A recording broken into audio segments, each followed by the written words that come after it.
Hey guys, welcome to the channel. So as you've seen from the title, I'm kind of starting up power washing. Have not actually did any customers yet. This is the initial, but I'm gonna have truck and trailer set up for starting out. Don't mind the barn is messy. I'm kind of cleaning. It's been so cold out, I haven't really done much, but kind of got this pulled into here so I can start working on this stuff. But anyways, trailer, that way any truck can hook up to it and go. I got these totes for free when I picked up the chemicals from the chemical company to get started with. This does have tongue weight with this setup. You can see it's not very much, but by the time you add water into these totes, they are sitting forward of the axle, so there'll be plenty of tongue weight. This is just playing around, trying to figure out how I want to set up the trailer. I can't put these side by side. The trailer's not wide enough, so kind of put them in the middle. That way I can put stuff on each side. I do want to get some expanded metal and kind of close all these gaps off, be able to cut them to size and just tack weld them, make it where nothing's gonna slide off the trailer, off the deck. So, but what I got here is a 4-gallon backpack sprayer. That'll be for some of the degreaser stuff that I'm going to use on like concrete driveways where you got oil stains like this. I have from the chemical company, I got caustic soda beads, so I can mix my own degreaser because Purple Power and off the shelf stuff is just not strong enough for the most part. So get my own stuff. It's a lot cheaper to mix, and I can adjust the ratio on how strong of a mix for different types and different, because like this is a smooth concrete versus a porous concrete, gonna need a little bit hotter mix.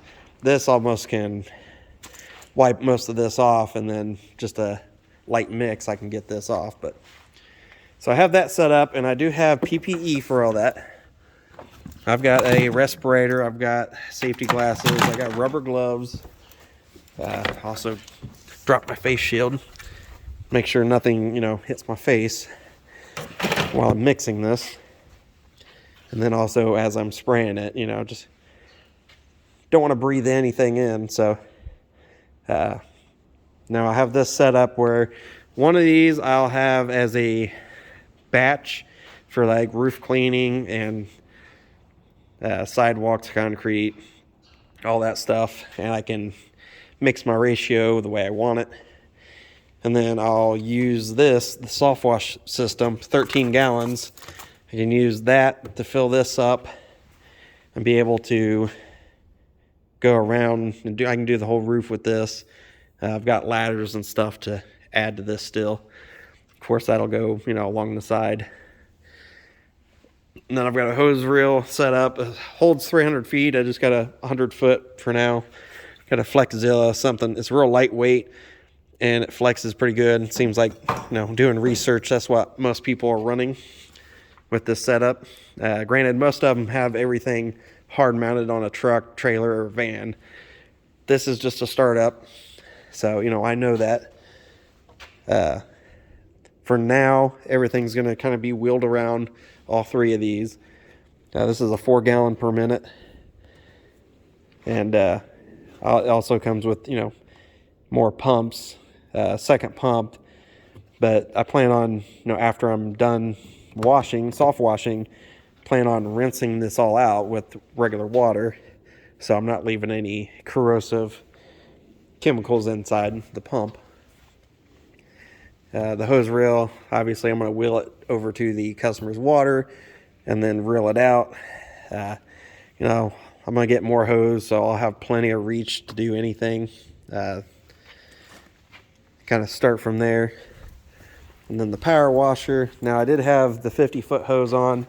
The direct inject that I had worked with that, but that's plastic and it is really hard to kind of work with. So I picked up a 100-foot rubber hose that is a lot more forgiving and easier to work with. But when I use the direct injector, which is right here, is after the pump. I'm not using the factory one. I'm using a better one. With the 100-foot hose, it wasn't pulling any of the chemicals out. So I think I'm going to have to go back to the 50. And next time I'm up there, I'll pick up a 50-foot hose, rubber hose, to make it a little bit easier. And I can always direct inject all the chemicals with the 50 and then just, switch over to the 100-foot hose, so I'm not having to move the power washer any more than I have to. But I've got all these tips. The soap, 40, 25, 10, 0. I do plan on getting a turbo eventually. Got the pressure, so when I adjust it, I actually know what the pressure is at the gun. This is just the stock gun. I don't see a need to upgrade to anything yet. I've got a J-Rod kit for it, so different tips for the direct injecting. I've got a spot. I've got this low pressure spot, low pressure fan, and then I got high pressure and high pressure fan and spot also for rinsing and stuff. It's supposed to be 4,400 psi. According to the gauge, it's only 4,000. Did a bucket test with this, and I seem to get a little bit more than 4.2 gallons per minute. Seemed like it was closer to 4.5 gallons per minute. That was without a tip on it, because with the tip, half the water goes out of the bucket, so I had to keep it down where it's the low pressure. But I've used this for around the house on a lot of different stuff. I'll throw up some pictures of like washing the truck, and then obviously I got the surface cleaner. Also, before I forget, at the end of this hose, somewhere, there it is, I got a ball valve. So I can turn this off, and it takes the pressure off the gun, and I can disconnect the gun and connect to the surface washer, and vice versa. So with that being, I don't have to, normally you would have to turn the air, or the, want to call it air compressor. That keeps me from having to turn off the power washer to take the pressure off the hose to be able to swap. So, and then also you can rinse with that too.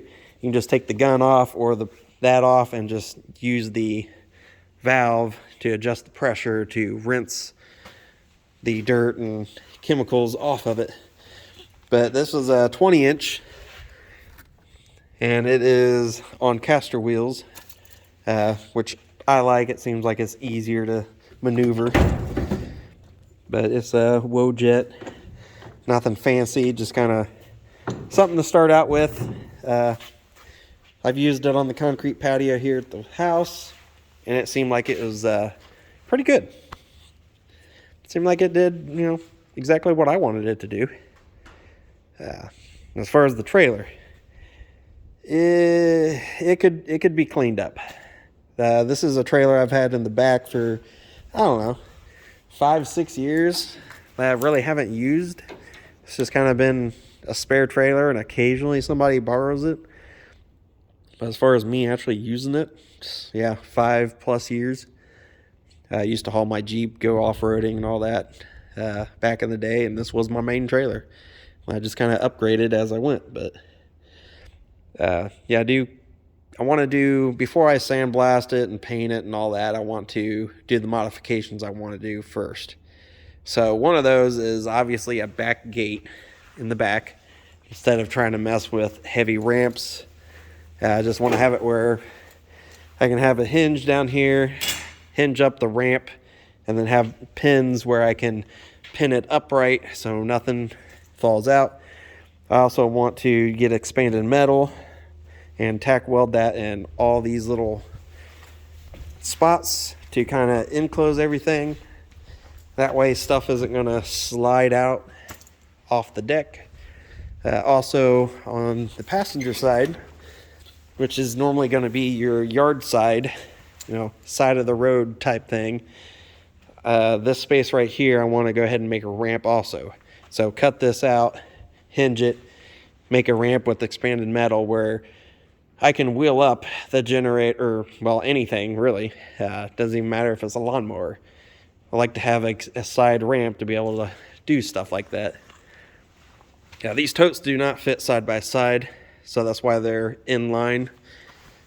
I actually do have tongue weight with them empty like this, but it's not very much. So, but when I have water in this is well forward of the axle, so won't have to worry about that. This is just kind of a setup, like I said. I still gotta get ladder on here to be able to get on top of the roofs, to be able to do washing, the soft washing. I need to get a tote to get, like spare hoses and all that stuff in here. I still have all this. I'm going to carry X amount of that up here in the front probably. That'll give me tongue weight plus, if I do get too low on anything, I can make a batch on the site, not have to come back. And then, I've got all these buckets with the different stuff in here. So, I still got a lot to add. This is just I wanted to make a video of me kind of going through my initial thought and process.